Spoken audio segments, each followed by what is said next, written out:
I figured tonight would be a look fucking about fucking spectacular, fucking rocking the Sherlock Holmes fucking outfit. It's like it's proper, you know. Marilyn Manson and all, they fucking rock the trench coat. But other than that, I'm going to be describing as to why manifesting without vices is only suitable if you're in a profession in which is cutthroat, or if you're in a sport of any particular sort, then that'll be definitely the way to go if you're one to really destroy competition.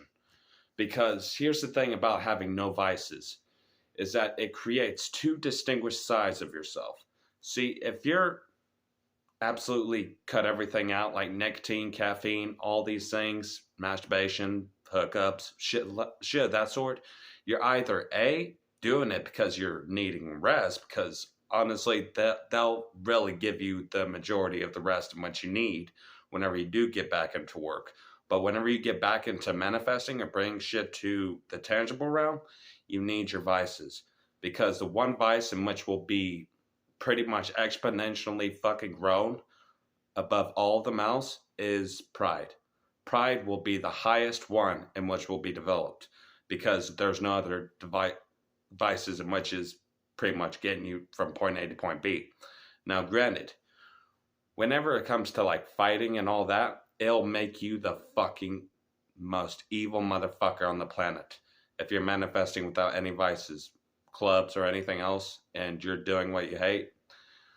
Trust me, you'll be stealing, killing, and fucking destroying. So the only time in which I specified is exactly that. Fighting, sports, or anything in which it's a profession and which demands you to be fucking cold and calculated, then yes, go ahead and manifest without vices. But other than that, you only take away your vices for a temporary amount of time, all of them. For a temporary amount of time. Like, for instance, Khabib. Khabib only has one vice. Fuck him. He's got a wife and all. But I guarantee you that wife knows his dark side because that's the only part of himself and when she can channel his dark side into. So whenever it comes to, the sex and all, oh, Khabib's wife is fucking happy. If you know MMA or if you're any MMA fans out there, you definitely know what the fuck I'm talking about. But that's a good example. David Goggins is a good example. Whenever it comes to him and relationships, he can never keep a good long-term relationship. Why? Because whenever it comes to him, he's channeling all that essence from the vices in which he doesn't have into that one funnel of training, training, fucking training. So that's why he's fucking evil and is able to do the shit of what he does. Is because that's the only thing in which he's doing. But I did try to use this manifesting without vices in my spiritual work, working with demons. But I would say the only particular time in which that would even be remotely useful is if it's baneful magic. Or if I'm really, go after a motherfucker. Or want to really take shit over.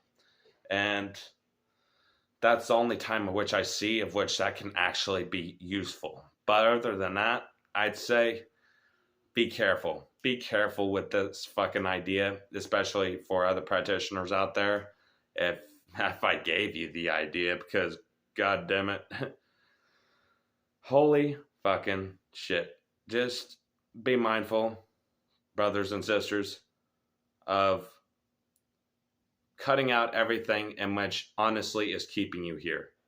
Because if there's nothing in which is keeping you on this earthly plane, then your dark side is the one that's going to keep you here if you're fucking manifesting.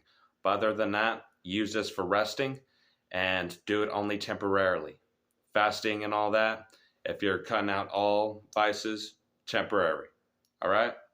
So let this be a fine advice and also fucking warning